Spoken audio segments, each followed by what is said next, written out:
dia, o N1 está começando. Você tem imagens ao vivo do centro do Recife, com a ajuda do nosso drone, pilotado por Ezequiel Quirino. Você vê aí a Basílica de Nossa Senhora da Penha, a Rua das Calçadas. Um dia bonito no Recife, uma importante via aí comercial da nossa capital pernambucana. Tem muitas lojas que vendem de tudo, inclusive decoração junina. No N1 você vai ver os preços, os produtos, as novidades. Ezequiel ampliando aí essa imagem pra gente. A gente já vê a movimentação do comércio também, um pouquinho do nosso litoral. E olha que imagem linda de presente pra gente nesse fim de manhã. Bora ver então como é que tá o tempo. Olha, de acordo com a APAC, tem previsão de pancadas de chuva de forma isolada aí no período da tarde. Nós perdemos o sinal, mas voltou agora com uma outra imagem da nossa câmera que está instalada aqui no alto da nossa antena para a gente não perder nada. Uma imagem também da área central do Recife. Ezequiel Quirino está em movimento com o nosso drone e agora sim conseguimos recuperar essa imagem ao vivo aí para você. É uma transmissão feita pela internet e eu continuo daqui falando sobre essa previsão enquanto você vai admirando aí o céu com muitas nuvens. O tempo segue nublado e no período da tarde e da noite pode ter chuva moderada, tá? Tem feriado chegando, é claro que a gente vai falar para você qual a previsão do tempo também para os próximos dias. E você vai ver ainda no N1 de hoje, olha, quase um ano após o desabamento do teto do santuário do Morro da Conceição, no Recife, famílias que perderam parentes ou que se machucaram enfrentam dificuldades na recuperação. A polícia achou uma grande quantidade de armas dentro de um cofre de uma empresa. E estudantes da Universidade Federal de Pernambuco podem perder um dos principais eventos na área de comunicação do Brasil porque não conseguem o dinheiro do transporte. Tem ainda as vagas de emprego, informações do trânsito e muito mais. Acompanhe a gente também pelo nosso Instagram, no @n1.globo. Vamos juntos? Até 1 da tarde. Agora são 11 horas e 35 minutos. Hoje o N1 um pouco mais cedo, acaba mais cedo também, mas tem muitas informações, isso por causa do futebol. E a gente segue agora com o nosso primeiro assunto. É que há quase um ano, a vida de alguns moradores do Morro da Conceição mudou completamente. Eles estavam dentro do santuário em agosto do ano passado, quando o teto da igreja desabou. 2 pessoas morreram no acidente. Quem ficou ferido e com sequelas precisou deixar de trabalhar e hoje vive com a ajuda de parentes. Natália Dielu vai conversar com a gente sobre esse assunto. Qual a principal queixa dessas pessoas, hein, Natália? Conta pra gente, por favor. Bom dia. Bom dia, Maristela. Bom dia a todos. A principal queixa, a principal reclamação dessas pessoas é a falta de assistência por parte da Igreja Católica, da Arquidiocese de Olinda e Recife, que é responsável pelo Santuário de Nossa Senhora da Conceição. A gente conversou com algumas vítimas, algumas das 25 vítimas. A gente sabe que nesse acidente 25 pessoas ficaram feridas e 2 morreram. E a gente conversou com algumas pessoas que hoje convivem com muitas limitações, Gente que ainda não se recuperou totalmente, que fraturou ossos do corpo, precisa fazer fisioterapia, mas não consegue sequer ir para as sessões de fisioterapia porque não tem dinheiro da passagem, Eram pessoas que trabalhavam, que tinham o seu sustento, mas que desde que esse acidente aconteceu, no dia 30 de agosto do ano passado, não conseguiram retomar a vida. Então, essas pessoas, elas reclamam da falta de assistência, Muitas delas precisam da ajuda de parentes para o básico ali, do dia a dia, alimentação, conta de energia. Então, a gente conversou com 2 moradoras, do Morro da Conceição que estavam lá no Santuário de Nossa Senhora da Conceição no dia do desabamento desse teto. E a gente preparou uma reportagem que a gente vai mostrar para vocês agora. O dia 30 de agosto de 2024 não sai da cabeça de Isabel. Eu estava esperando que eles dão uma ficha para entregar a cesta básica. Quando deu a ventania, já foi desabando tudo. Foi desabando tudo. Não deu tempo de ninguém correr. Não deu tempo, eu só escutei a minha amiga gritando: Lívia, te joga, não escutei mais nada. Ela foi uma das 25 pessoas feridas no desabamento do teto do santuário de Nossa Senhora da Conceição. 2 pessoas morreram no acidente que aconteceu durante a distribuição de cestas básicas no santuário. A perícia apontou que o teto caiu pela oxidação de peças metálicas que sustentavam a estrutura, combinada com a falta de manutenção. Isabel foi atingida na cabeça, onde levou 25 pontos. Quebrou o joelho e também fraturou a tíbia. A vida dela mudou completamente depois do acidente. Hoje, não consegue mais andar nem trabalhar. Trabalhava fazendo faxina, vendia meus caldinhos, meus almoços, final de semana, é o que eu gostava de fazer. Hoje em dia eu não posso mais.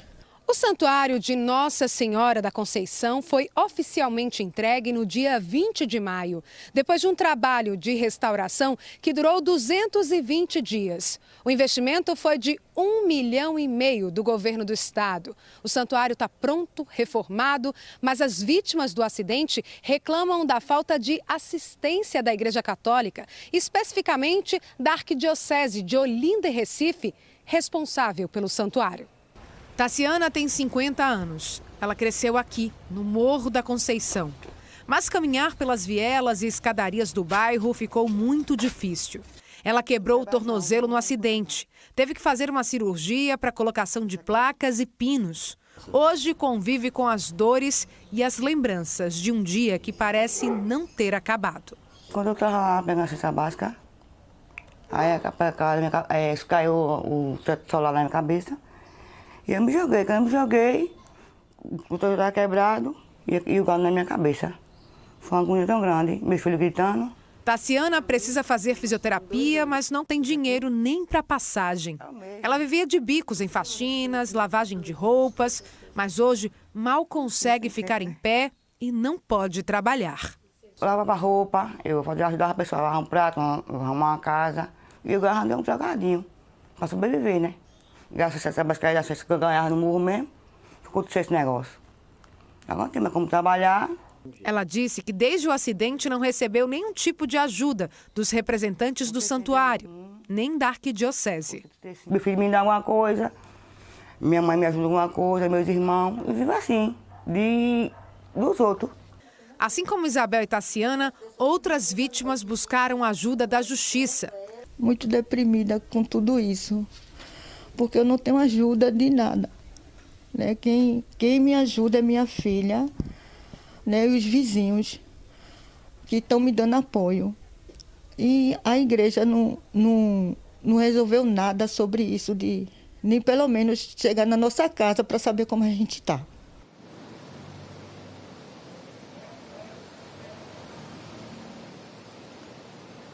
A gente pediu, então, uma resposta à Arquidiocese de Olinda e Recife, que disse o seguinte: a Arquidiocese disse que prestou assistência a todas as vítimas do acidente e que, desde o momento do ocorrido, acolheu os atingidos e seus familiares com apoio no atendimento médico, acompanhamento psicológico e assistência social. A Arquidiocese disse ainda que essa assistência incluiu a entrega de medicamentos, material de higiene pessoal, fraldas geriátricas, equipamentos ortopédicos, compra de aparelhos celulares, compra de botijão de gás e pagamento de contas de energia.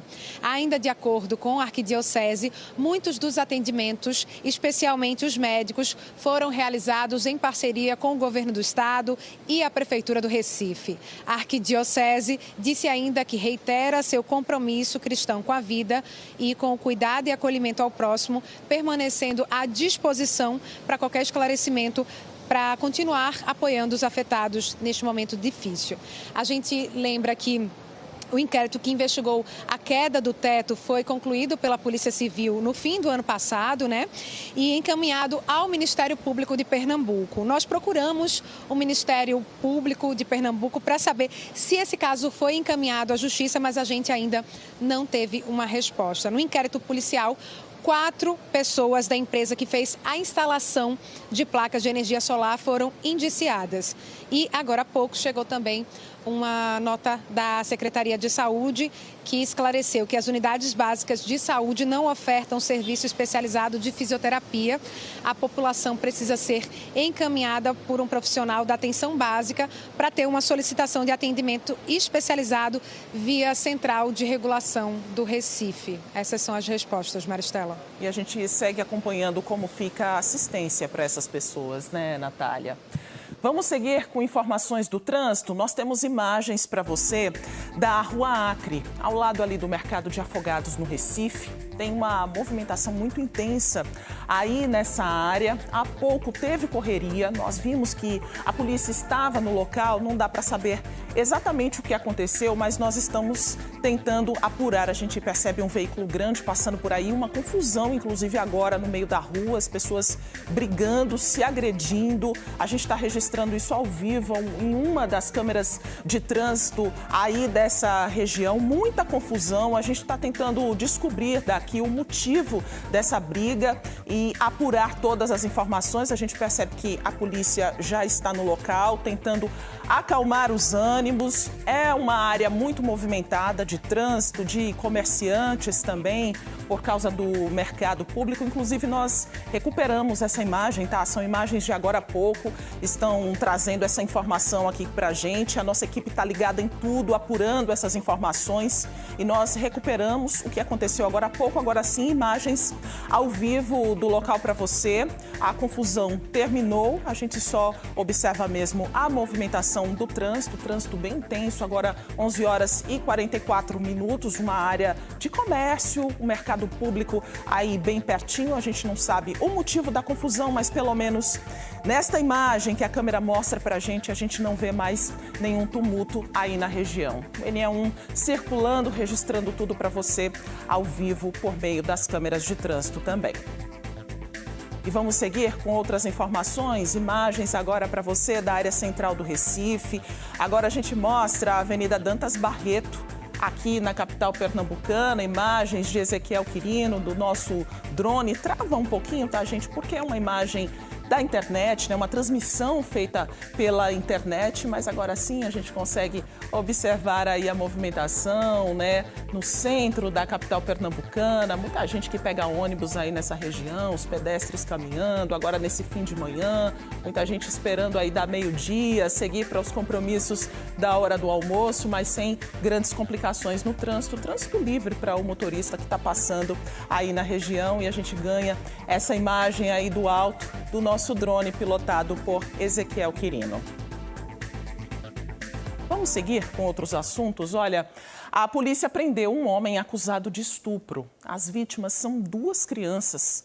Lilian Oliveira tem essas informações pra gente. Oi, Lilian, bom dia.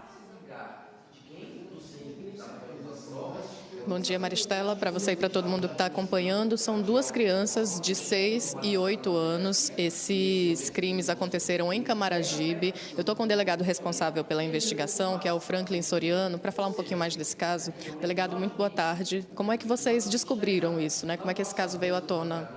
Boa tarde. Nós fomos procurados pela mãe de uma das vítimas, que relatou ter recebido a informação da professora que a menina teria tentado brincar de maneira mais sexual com um coleguinha. Então, ela, estranhando essa situação, comunicou à mãe que, ao inquirir a sua filha, né, recebeu esse informe que ela tinha aprendido essa brincadeira com esse suspeito, quem ela chama de tio, né, e que ele teria solicitado que ela permanecesse em sigilo, segredo, não comentasse com ninguém do crime. Depois que isso aconteceu, ele voltou à casa da vítima para ameaçar a família, né? O que foi que aconteceu? Então, aconteceu que a menina sempre se referia a essa situação no plural, como se houvessem outras crianças presentes.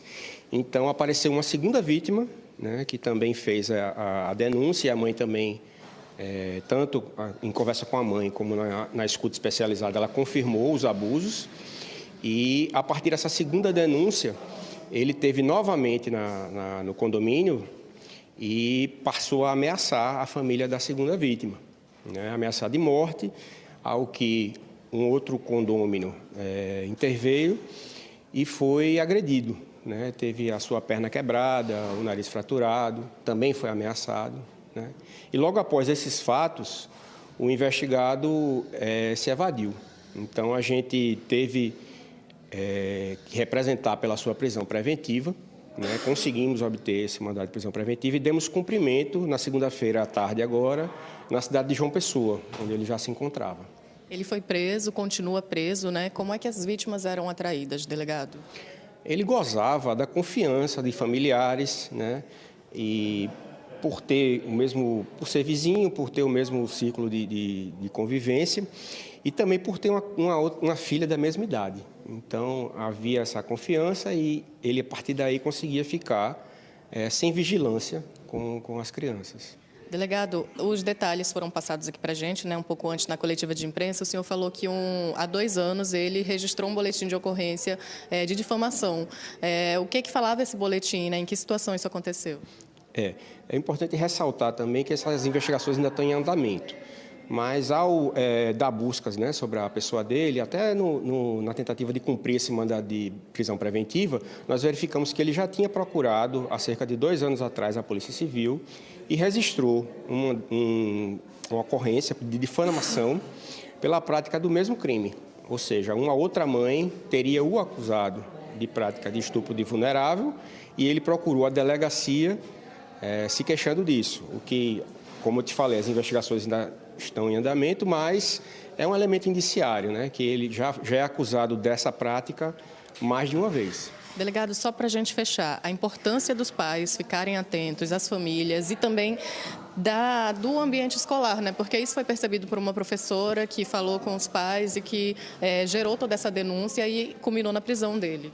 Isso, são crimes que revoltam, né, causam indignação e o papel dos pais e dos professores é fundamental nesse caso, né? A professora foi muito diligente e esteve atenta, percebeu a situação e comunicou à mãe. E foi isso que gerou a polícia conseguir êxito.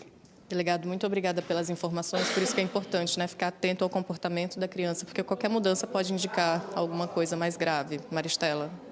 A mudança de comportamento é sempre um sinal importante, né, de alerta para todos. Obrigada, Lília. Obrigada também, delegado, pelas informações.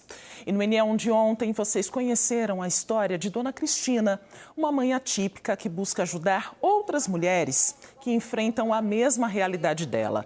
Na reportagem, mostramos que uma dessas mulheres, amparadas pela Dona Cristina, é a Stephanie. Ela contou que não está conseguindo marcar os atendimentos médicos da filha Ágata.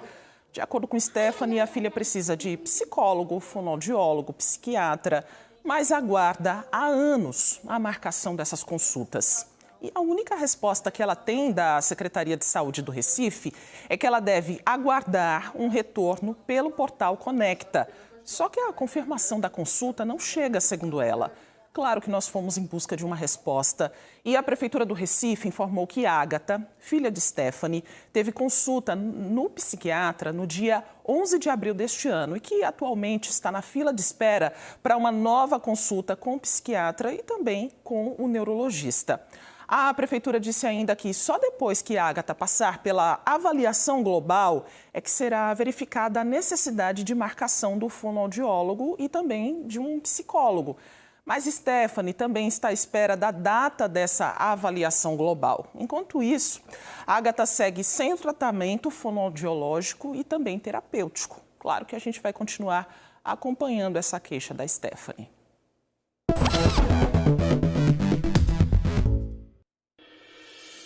O N1 segue com informações para quem está procurando emprego. A gente mostra agora algumas das oportunidades de trabalho disponíveis nas unidades da Agência do Trabalho em todo o estado. Nós temos aqui as primeiras 10 vagas para a costureira de máquinas industriais. É para trabalhar em Paulista, são 10 oportunidades. O salário foi informado, é de R$ 1.718. É preciso ter ensino médio completo, 6 meses de experiência na função e você já pode se candidatar a uma dessas vagas. Tem 60 vagas para retalhador de carne. É para trabalhar no Recife, o salário não foi informado. Se você tiver o ensino fundamental completo e 6 meses de experiência nessa função, você também já pode se candidatar a uma dessas 60 vagas. O site do SEDEP tem outros detalhes para você. Tem 3 oportunidades para cuidador de idosos. Para trabalhar no Recife, o salário não foi informado. Se você tiver ensino médio completo, 6 meses de experiência e é cuidador de idosos, já pode se candidatar a uma dessas oportunidades também. Para a gente fechar, tem 5 vagas para técnico mecânico para trabalhar na capital pernambucana. Ensino médio completo, 6 meses de experiência. Vai lá no cedep.pe.gov.br que tem outros detalhes e também outras vagas que você pode aí disputar a preferência na seleção. Boa sorte aí a todos os candidatos. A seguir, estudantes da UFPE estão preocupados porque não conseguiram transporte para participar de um evento importante para a área de comunicação. Você vai ver também. Essas armas foram encontradas pela Polícia de Pernambuco dentro de um cofre de uma empresa. E ainda as informações da previsão do tempo para o feriadão e para a próxima estação, o inverno. Já decorou a casa, a empresa para o São João? O NE1 foi em busca das opções para você fazer bonito nas festas juninas. O NE1 volta em instantes, agora 11h53.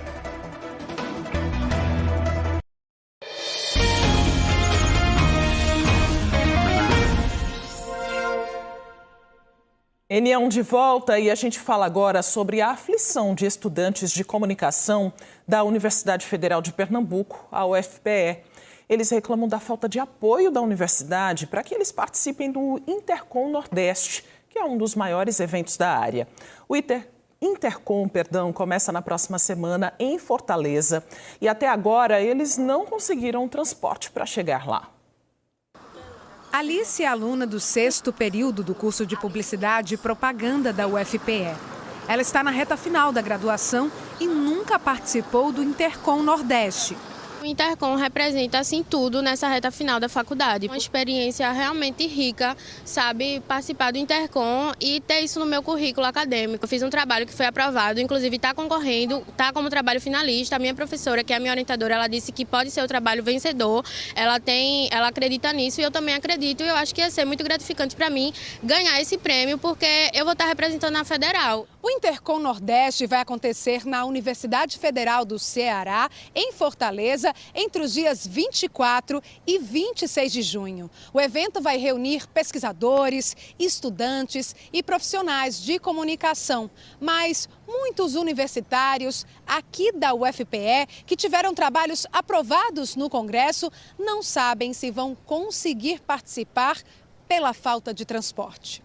Diana também é aluna do curso de Publicidade e disse que os estudantes já se mobilizaram de várias formas, cobraram o apoio da universidade, mas ficaram desamparados. A gente começou nossa movimentação com a reitoria uns 3 meses atrás, né? A gente primeiro tentou pelo nosso DA, a gente tentou conseguir o apoio do DA, mas acabou que a gente não conseguiu da mesma forma que a gente conseguiu no ano passado e a justificativa principal foi por causa dos cortes que aconteceram. O Departamento de Transporte falou que eles não iam conseguir comportar por causa dos quilômetros, né? Daqui para Fortaleza seria uma viagem muito longa, o ônibus não ia conseguir. Depois a gente tentou também pela PROAS, né? E pela PROAS a gente também não conseguiu. Então foram várias tentativas falhas, né, nesse decorrer de 3 meses. A gente se comunicou com os estudantes da UFPE Caruaru, que também não conseguiram o transporte pela Universidade Federal. Eles conseguiram o transporte pela Prefeitura de Caruaru e eles disponibilizaram apenas 8 vagas para a gente, né, que é o que restou. Só que isso não contempla a quantidade de pessoas que tiveram trabalhos submetidos, né? A gente teve 45 pessoas com trabalhos submetidos. E aí agora a faculdade não se dispõe nem para disponibilizar o transporte para levar a gente até Caruaru por causa do horário. Antes a desculpa era porque era mais de 400 quilômetros até Fortaleza e agora a desculpa é porque o horário não é horário comercial e eles não podem levar a gente até Caruaru. Emanuel está no último período de jornalismo e se sente frustrado. Ele conta que sem o apoio da universidade vai ser difícil participar. Felizmente, correr atrás do mínimo, porque nós contamos também com muitos gastos, sabe, na época, porque temos hospedagem, temos alimentação, transporte no próprio local, então são coisas que muitas pessoas não veem, sabe, esses gastos que, infelizmente, fazem parte da rotina do estudante e sem o mínimo que é o transporte para poder chegar lá, a gente não tem como divulgar a ciência, que é nosso grande papel aqui na universidade pública.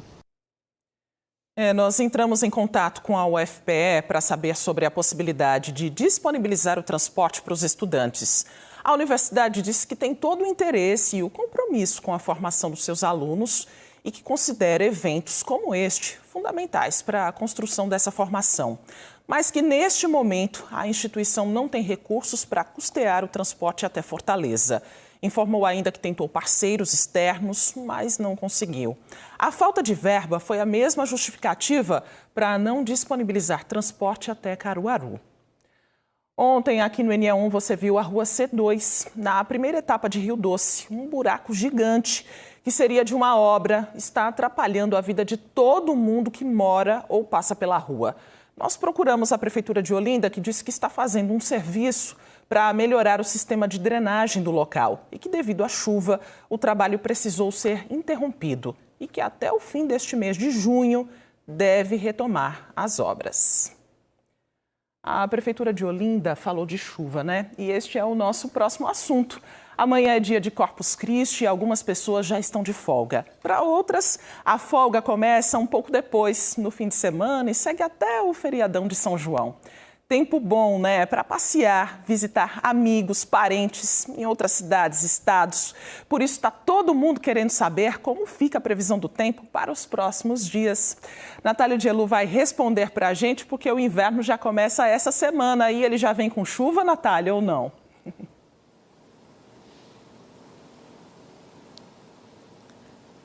Vem sim, viu, Maristela? A gente está acompanhando esses dias, né? De que amanhece chovendo muito, depois para, aí depois em algum momento do dia volta a chover novamente. Isso deve acontecer nos próximos dias também. Está todo mundo querendo saber como é que vai ser o feriadão, né? Tem gente que já viaja agora para aproveitar Corpus Christi, para emendar com o São João, o feriado São João. É por isso que a gente está aqui na APAC, Agência Pernambucana de Águas e Clima, ao lado de Aparecida Fernandes, que é meteorologista aqui da APAC, para trazer esse panorama para a gente, né? O inverno está chegando, dia 20 agora. Como é que está a previsão para os próximos dias, Aparecida? Boa tarde para a senhora. Boa tarde. A previsão indica que vai continuar chovendo, né? Então, o inverno já vai se iniciar com o período, já é período chuvoso aqui na região metropolitana do Recife, na zona da Mata. E o que está mostrando a previsão e a tendência, né? A tendência para os próximos dias, a gente consegue ver nessa tabela, que mostra para amanhã já é uma chuva com intensidade moderada. Esse amarelo já é para chamar mais atenção, né? Tanto na região metropolitana do Recife como na zona da Mata, e previsão de chuva fraca a moderada no Agreste. Então, para sexta, sábado, domingo, segunda, todos os dias tem previsão de chuva e a tendência mostra que volta a ter chuvas moderadas também, inclusive na véspera de São João, né? Dia 23 de junho. Por isso que hoje, né? Hoje, o que é que nós temos para hoje e para amanhã? Então, a previsão para hoje já indica que essa chuva moderada deve se iniciar agora no período da tarde e noite, aqui na região metropolitana do Recife. Na Mata Sul já está começando a chover com intensidade moderada. Então, a APAC mandou um aviso de chuvas de intensidade moderada pontualmente forte para essas regiões. A gente aqui no radar já consegue ver esse ponto verde e amarelo, já é uma chuva de intensidade moderada, já entrando aqui na Mata Sul, porém ainda tem a nebulosidade que está para chegar hoje ainda aqui na região metropolitana do Recife. Aparecida, quando a gente fala dessa chuva moderada, o que quer dizer assim? É uma chuva que pode ir e voltar ou ela vai ficar ali insistente? Aqui a gente consegue ver realmente a chuva. E essa chuva a gente vê pontos, né? Então, não, mesmo que esteja nublado, e às vezes fica parcialmente nublado, chove, dá uma pancada de chuva, depois aparece o sol, ou então não aparece o sol, mas diminui a chuva e volta a chover novamente. Por exemplo, aqui a gente vê a nebulosidade, né, que são as nuvens. Então, as nuvens, que elas ficam aqui no oceano, ainda tem todo esse canal de umidade para entrar aqui no estado de Pernambuco, e mesmo nas nuvens a gente vê alguns buraquinhos, né? Essa parte mais azul é onde não tem nuvem e essa mais branquinha é onde tem nuvem. Então, chove, para, chove novamente, aparece o sol. Não é uma chuva com intensidade muito forte, né, que senão a gente teria mandado um aviso com uma intensidade de uma cor laranja, mas há previsão de chuvas com intensidade moderada e em algum ponto pode ser que ela seja pontualmente forte. Tá certo. Aparecida, muito obrigada pelas informações. Então, vai ser um São João com cara de São João, né? Com chuva, aqui na região metropolitana, na Mata Norte, na Mata Sul e também um pouquinho mais fraca no Agreste, Maristela. Já esperada para essa época do ano, que combina demais, né? Com a estação e também com esse clima gostoso do São João, né? Obrigada, Natália. Obrigada, Aparecida, também. E a gente segue com informações policiais, né? Que armas foram encontradas no cofre de uma empresa. Lília Oliveira está de volta com os detalhes para a gente. Que história é essa, hein, Lília? Um verdadeiro arsenal, Maristela, foi encontrado no cofre de uma empresa no bairro do Recife. Eu estou aqui com o delegado Ernesto Novaes, que vai passar mais alguns detalhes. Delegado, boa tarde. Primeiro, gostaria que o senhor explicasse como é que vocês chegaram a essas armas. Bom, boa tarde. Essas armas elas foram encontradas na última sexta-feira, dia 13 de junho. Elas foram encontradas por uma empresa que alugou um edifício empresarial no centro do Recife e estava promovendo reformas nesse edifício. Em um desses andares encontraram um cofre e, ao fazerem a abertura desse cofre, encontraram um arsenal com 19 armas de fogo e vasta munição. O que se sabe até agora? A investigação deve seguir, né? Mas essas armas, elas têm um número de identificação, pode facilitar, por exemplo, o encontro do dono? Sim, todas essas armas foram, depois de regularmente apreendidas, catalogadas uma a uma. Elas possuem, sim, um número de série gravado em seu chassis, o que vai permitir que a gente consiga identificar quem foi o proprietário original, ou seja, aquela pessoa que adquiriu essas armas, que pode, inclusive, se tratar de uma empresa de vigilância, por exemplo. Porém, essa informação nós ainda não obtivemos, porque, primeiramente, essas armas vão ser submetidas à perícia no Instituto de Criminalística. Como essas armas estavam? Tem indícios de que elas têm sido usadas ou parece que elas estavam realmente guardadas há muito tempo? E quem fez a entrega dessas armas responde por alguma coisa? Bom, vamos lá. Essas armas elas não estavam em boas condições de conservação, mas, ao que tudo indica, pelo menos preliminarmente, apesar de estarem apresentando sinais de ferrugem, né, de oxidação, elas tinham sim condições de emprego, né? E a empresa, né, que através do seu escritório de advocacia fez a entrega desse material, não responde criminalmente, porque existe um dispositivo, inclusive, no Estatuto do Desarmamento, que permite que uma pessoa que encontre uma arma de fogo possa espontaneamente comparecer à autoridade competente e fazer a entrega desse material. Aí, o que vocês acharam curioso foi isso, né? Essa quantidade de armas guardadas ou esquecidas até. Queria que o senhor contasse quais serão as medidas da polícia a partir de agora, né? Quais vão ser os encaminhamentos. Bom, foi instaurado competente inquérito policial para apurar a origem desse armamento. Nós, após a conclusão da perícia do IC, vamos oficiar a Polícia Federal e o Exército, porque são os órgãos que detêm o cadastro de armas de fogo no país. E após recebermos essa informação oficialmente dentro da investigação policial, aí sim nós vamos atrás de quem eventualmente conste como proprietário e saber o porquê dessas armas terem sido esquecidas ou deixadas nesse cofre. Afinal de contas, não é usual você encontrar dentro de um cofre, selado em um ambiente, dezenas de armas de fogo. Delegado Ernesto Novaes, muito obrigada pelas informações. É isso, a gente vai continuar acompanhando. Maristela, volto contigo. Obrigada, Lilian, pelas informações. E agora a gente fala sobre as mudanças no atendimento no Hospital Correia Picanço. A unidade de saúde fica no bairro da Tamarineira, zona norte do Recife, e é referência no atendimento de doenças infectocontagiosas, como a meningite. O hospital contava com leitos pediátricos, de UTI semi-intensiva, para tratamento de crianças com a doença. Agora, a criança que precisar ser internada com meningite vai ficar no Hospital Oswaldo Cruz, depois de passar por atendimento inicial, com a coleta de exames no Hospital Correia Picanço. Outra mudança é que os leitos de UTI pediátrica do Correia Picanço serão levados para o Hospital Barão de Lucena, no Recife.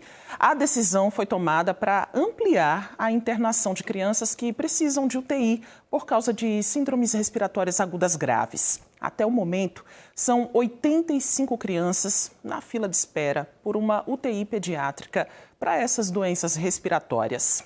A secretária executiva de Atenção à Saúde do Estado, Adriana Bezerra, vai explicar mais sobre essas alterações.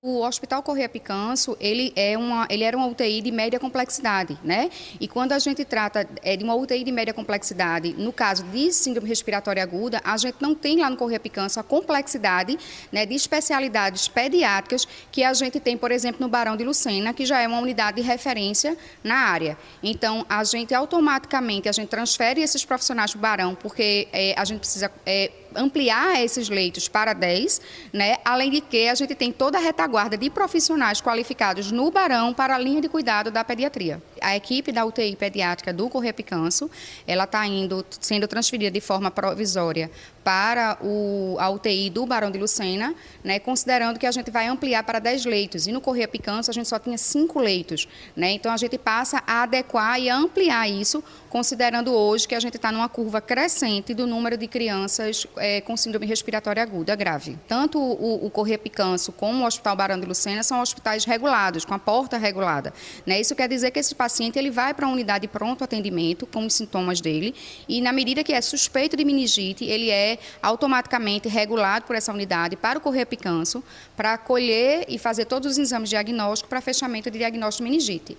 Né? Então, assim, esse fluxo vai continuar sendo mantido no Correia Picanço, né? E no diagnóstico positivo, esse paciente hoje passa a ser regulado para o Oswaldo Cruz, que já é uma unidade de referência de doenças infecto-contagiosas. E a gente segue com informações do comércio do Recife, Rua da Praia, no centro da capital pernambucana, pertinho ali do mercado de São José, para você que está se programando para ir comprar roupas, sapatos, decoração junina. A gente observa a movimentação bem tranquila agora ao vivo e a gente lembra que amanhã, no dia de Corpus Christi, o funcionamento é normal nas lojas do centro e de bairros. Então, dá para aproveitar, resolver as pendências. Amanhã também, quem tiver a oportunidade já pode aproveitar agora o período da tarde que o comércio está funcionando normalmente. E o mês de junho é uma época que movimenta bastante o nosso comércio, né? Grande parte por causa dos itens de decoração, como bandeiras, balões, tudo para deixar o São João na casa dos pernambucanos muito mais bonito. E para quem ainda está à procura dessa decoração, nessa reta final, o comércio do centro do Recife oferece muitas opções. O movimento na Rua das Calçadas indica uma coisa. Muita gente está em busca de decoração para o São João. Está em cima, mas ainda dá tempo de garantir acessórios para a festa. O André é fisioterapeuta e ficou responsável pela ornamentação da clínica em que trabalha. A meta é deixar o espaço bem bonito para que os pacientes e funcionários se divirtam bastante. A gente está organizando nossa festinha, é o nosso segundo ano. E eu vim comprar algumas coisas e agora só algumas coisinhas que faltou. A gente está organizando a sala da gente para os pacientes ficarem bem empolgados. Eles gostam, sabe? Eles se divertem bastante. Na loja que ele fez as compras, encontramos diversos artigos. Os balões saem muito. Aqui custam a partir de R$10. Tem também essas fogueiras decorativas em vários tamanhos. Com R$ 7,50 é possível garantir uma. Essas casinhas dão um charme. E não pode faltar bandeirola. Aqui elas custam a partir de R$ 3. As bandeiras de São João e Santo Antônio variam. A mais barata custa R$ 25. Muita coisa bonita, muita decoração. Tem os balões, tem chapéu de palha, tem bandeirinhas todos os tamanhos e tipos e modelos também. Tem totens, tem tudo que você precisa para deixar o seu arraial muito bonito. Comprando em quantidade, dá para fazer um preço bastante especial, viu? Nesta outra loja, também na Rua das Calçadas, encontramos Nelly super empolgada. Ela comprou vários artigos para decorar a casa e festejar com a família e os amigos. Eu gosto de receber com alegria, com animação, né? Muito forró, muita festa. São João na sua casa vai ser recheado e cheio de alegria. É, mesa cheia para quem quiser ir, está convidado até você. Para quem quer investir um pouco mais, as sanfonas e chapéus de couro são ótimas opções. O preço das sanfonas varia de acordo com o tamanho. Estas aqui custam R$ 35. Os chapéus complementam e dão charme ao look. Com R$ 55 dá para levar um modelo para casa. A procura está muito grande. Os itens que mais estão à procura é de bandeirinha, os balões, que a gente até por conta, a gente está até com poucas unidades agora. E fora os chapéus de palhas, tem as sanfonas, os chapéus de couro. Em relação ao preço? Com relação ao preço, tem os acessíveis e até os mais caros, né? Para Maria, o São João é a melhor época do ano. Ela gosta de pesquisar bem para gastar pouco e usa a criatividade para incrementar os adereços juninos. Este tecido, por exemplo, vai ficar na entrada de casa. Ela deve decorar a peça para ganhar ainda mais destaque. Custou R$ 10. A gente já botou as bandeirinhas e hoje eu comprei um painel, né, do tema junino para enfeitar lá em casa. Porque o São João, todo caso, é uma alegria, né?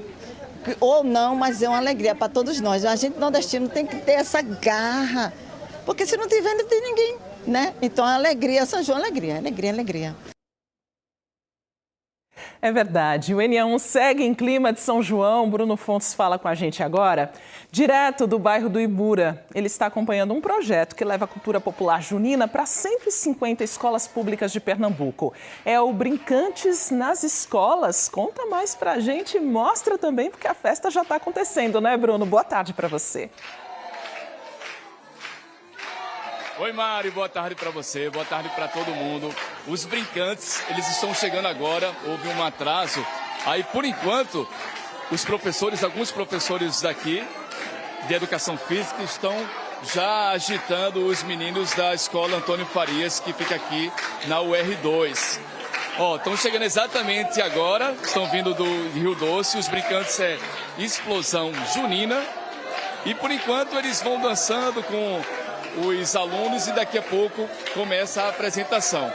Esse investimento é de R$1,5 milhão é do governo do estado e eles estão levando a cultura popular para 150 escolas e 82 municípios de toda a região de Pernambuco, em todas as regiões de Pernambuco. São 91 atrações culturais. E aqui foram os brincantes de Olinda que foram chamados, chegaram agora, exatamente agora, estão descendo do ônibus porque houve um atraso aí na BR. E aí, estão nessa brincadeira já, vão se apresentar. Deixa eu ver se eu consigo conversar. Professor, chegue aqui. Esse é o professor Iago Manta. O senhor é professor de português e o senhor também fez esse intercâmbio. Por que é importante até para o... está fazendo, né? A cultura é fundamental para o desenvolvimento dos alunos, né? De forma integral.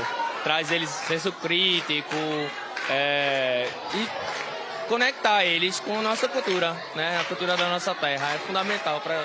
Ajuda também no português, né? Ajuda bastante. Isso também é um grupo aqui de quadrilha que vai ser apresentado na sexta-feira. A gente tem o 6º ano com algumas outras alunos de outras turmas para também fazer uma quadrilha deles. E hoje a gente tem os brincantes. Muito bom, obrigado. Tudo bom? Como é seu nome? Luan. Tiveram dificuldade para chegar? Então, mas chegou, né? Chegou. Luan, o que é que vocês estão apresentando? Como é seu nome? Laisa. O que é que vocês vão mostrar aqui para eles? Ele vai mostrar um pouco do forró estilizado, do baião, o chachado e o forró pé de serra. Agora estão o quê? No forró? Agora tá no forró, no esquenta aqui no forró. Vai lá, vai mostrando aí enquanto o outro grupo vai chegando. Deixa eu também conversar com o Doralice. Ela é a coordenadora daqui, a gestora. Vem cá, Doralice. Doralice Souza Lira. Por que vocês também quiseram essa apresentação aqui dos brincantes? Se isso, as crianças estavam com essa expectativa. Boa tarde para a senhora. Boa tarde. O nosso objetivo é fazer um resgate da nossa cultura, não deixar ficar esquecido, né, pelos nossos estudantes. E essa parceria do governo do estado com a Secretaria de Educação, né, com a Fundarp, é muito importante para todos nós e para as crianças, né? A gente tem que perpetuar esse conhecimento. Muito obrigado, senhora. Deixa eu conversar aqui com os alunos. E aí, é diferente assim essa aula aqui do lado de fora no pátio? É bem diferente, a gente gosta dessas coisas quando vem gente de fora para cá. Como é seu nome? Meu nome é Emily. Você também vai dançar um forrozinho? Obrigado vocês. É isso, Maristela. É festa hoje à tarde aqui nessa escola. Eu volto com você. Muito legal, Bruno Fontes. Olha, e a gente segue agora com uma dica para você que vai aproveitar o feriadão. O G1 Pernambuco preparou um roteiro com tudo que é programação. O QR Code está na tela, você acessa apontando a câmera do seu celular para ele, vai abrir direto o link ou o aplicativo, vai direto para a reportagem para acompanhar aqui junto comigo. Olha, a programação de São João, show de forró na caixa. Você desce um pouquinho mais a reportagem, tem várias opções aí listadas para você aproveitar. Exposição coletiva, Observa 3, procissão dos Santos Juninos, tem concertos também da Orquestra Sinfônica de Pernambuco. Clicando aqui, olha, você vai direto lá para essa aba e você consegue ver todos os detalhes. A gente volta agora com imagens da Rua Acre, no bairro de Afogados. Essa rua é do lado do mercado de Afogados e a gente observa uma movimentação diferente desde o começo da nossa edição. A gente vê que fecharam a via, já teve uma confusão muito grande.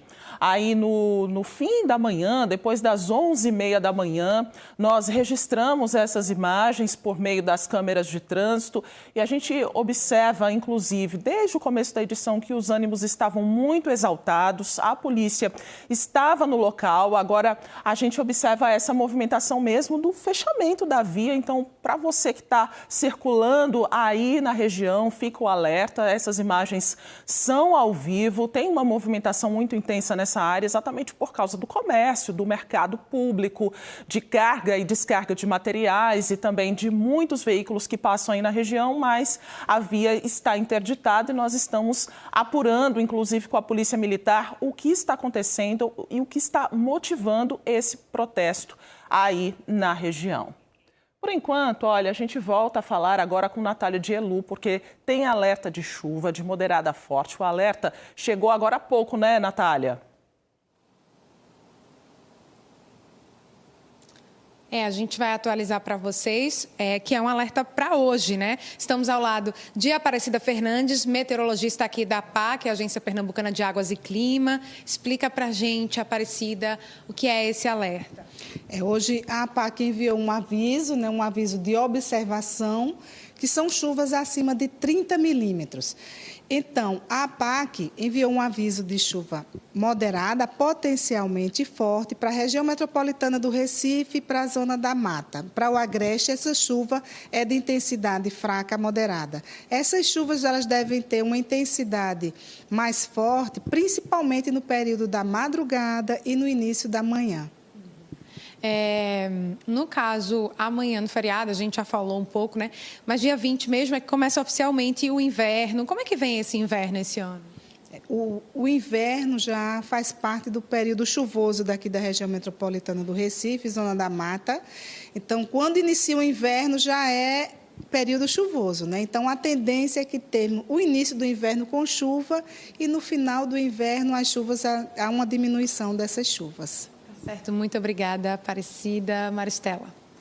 Obrigada, Natália. A gente volta com imagens agora ao vivo da Rua Acre, ali pertinho do Mercado Público de Afogados. Essa movimentação que a gente acompanha, uma barricada aí no local. A gente vê, inclusive, um veículo dando ré. Essa imagem mais aproximada é controlada pela CTTU, pelas câmeras de trânsito. Agora foi ampliada e a gente consegue observar a confusão que está aí nessa área, tá, gente? Então, se você puder evitar esse trecho, é melhor. Rua Acre, pertinho aí do Mercado Público de Afogados. Nós não sabemos ainda o que está motivando essa manifestação, mas tem muitos pneus, madeira, muitas coisas que foram improvisadas para montar essa barricada, para fechar essa via que é tão importante, a Rua Acre, aí pertinho do Mercado Público de Afogados. Fica o alerta, então, para todo mundo. Olha, o NE1 volta amanhã. Você, claro, pode rever e compartilhar as reportagens a qualquer hora no Globoplay. Uma ótima tarde para você. A gente se despede com essas imagens. Fique agora com o Globo Esporte.